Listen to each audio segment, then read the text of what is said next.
시청자 여러분 안녕하십니까? 김동수입니다. 헌법재판소가요 오늘 윤석열 대통령 탄핵심판 선고를 4일날 오전 11시 한다고 공지했지요. 자, 그런데 평결을 한 것으로 전해지고 있습니다.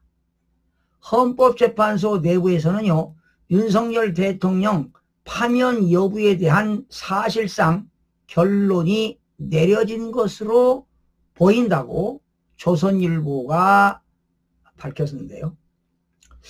조선일보에 의하면은요, 문영배 헌재소장 권한대행 등 헌법재판관들은요, 오늘 평의를 열고 평결도 마친 것으로 알려지고 있습니다. 그러나 내일 오전 10시에도 평의를 할 예정이지만 선고를 위한 절차적인 부분만 논의한다고 합니다. 그러니까 결과적으로 선고 전까지 4일 전까지 결정문을 다듬을 것으로 보입니다. 관례에 따르면요, 윤석열 대통령 탄핵심판 평결은 주심인 정형식 재판관이 먼저 의견을 제시하고요, 최근에 임명된 조한창 정계선 재판관을 시작으로 하고 가장 먼저 임명된 문권한대행과 이미선 재판관이 의견을 밝히는 순서로 진행하는 것으로 전해지고 있습니다.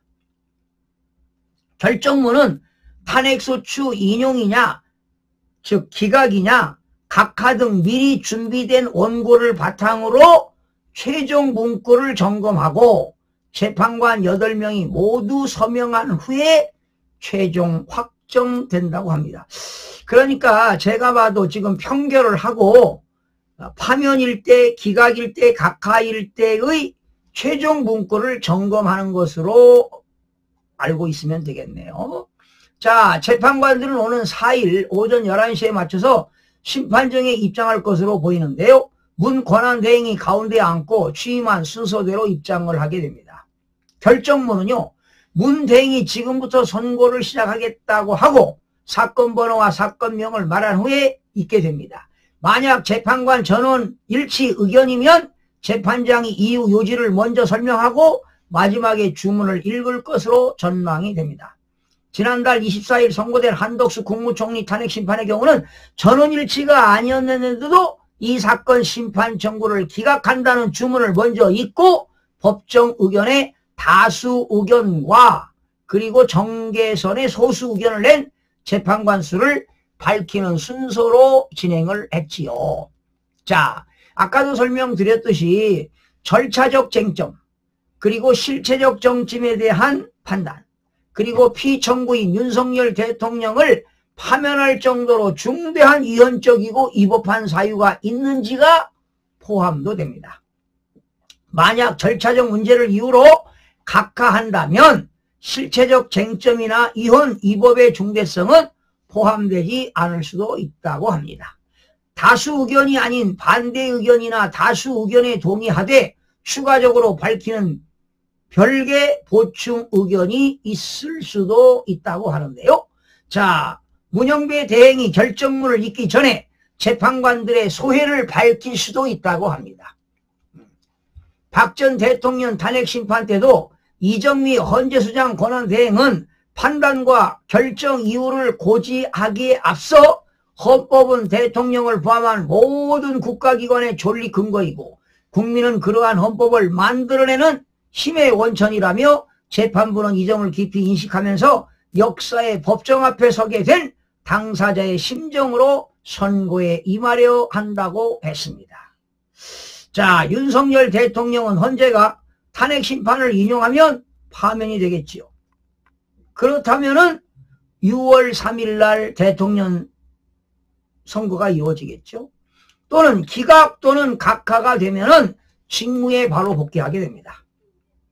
여러분, 선고의 효력은 재판장이 주문을 읽는 시점에 발생합니다. 헌법재판소는 과거 박 전 대통령 탄핵심판 결정문의 선고 날짜와 시간이 2017년 3월 10일 11시 21분을 적었습니다. 헌재가 결정문에 분 단위까지 기록한 것은 당시가 처음이었다고 합니다. 박 전 대통령 탄핵에 따른 법률적 논란을 사전에 방지하는 차원이라는 해석이 나오고 있습니다.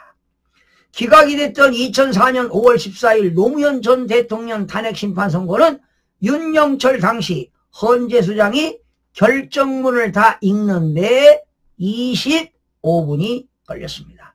그러니까 이번에도 아마 결정문을 읽는 과정에서 최하 20분에서 30분 안에 결정문을 다 소화할 것으로 보이는데요.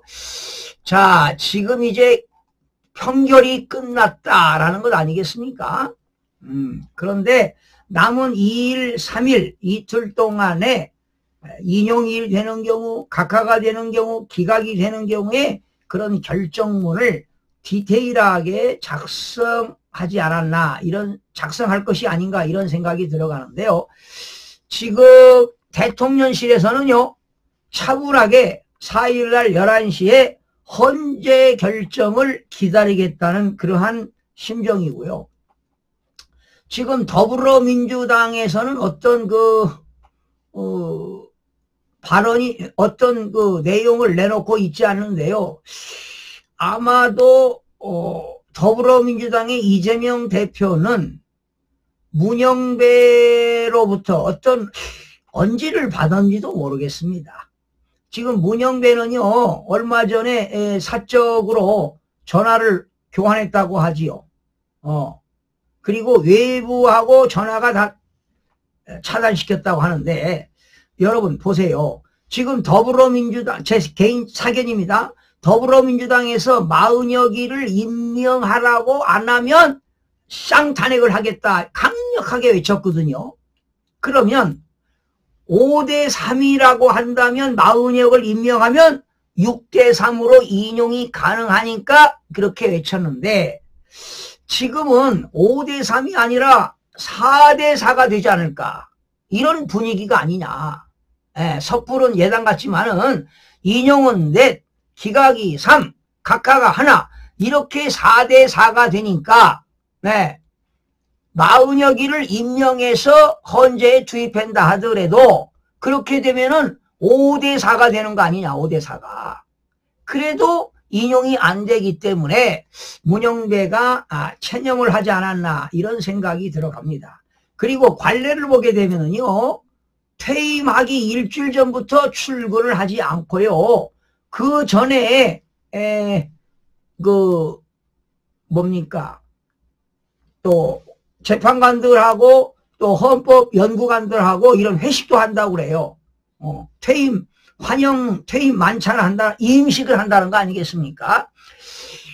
그런 날짜가 10일 전으로 잡힌다는 거 아닙니까? 스케줄이.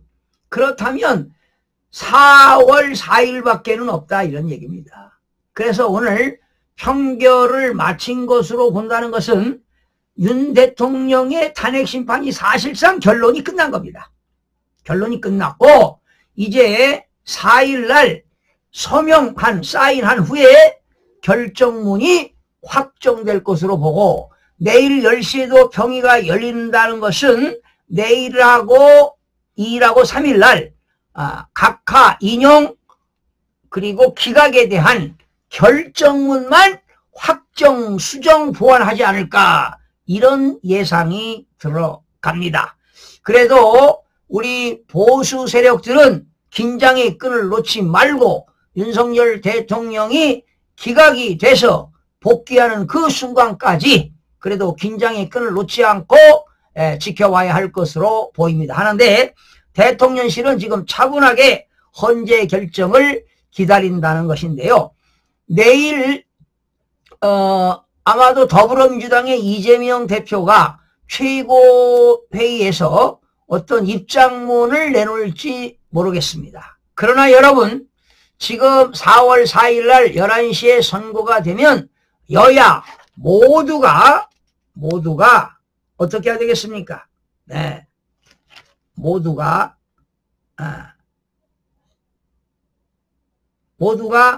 어떻게 해야 되겠습니까? 승복해야 되지 않겠습니까? 그렇죠. 모두가 승복을 해야 할 것입니다. 예. 그렇지 않습니까?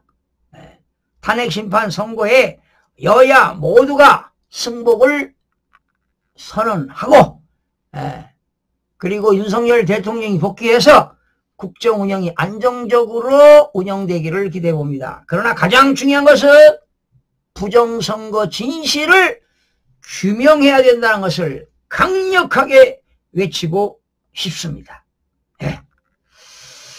자, 시청자 여러분 고맙습니다.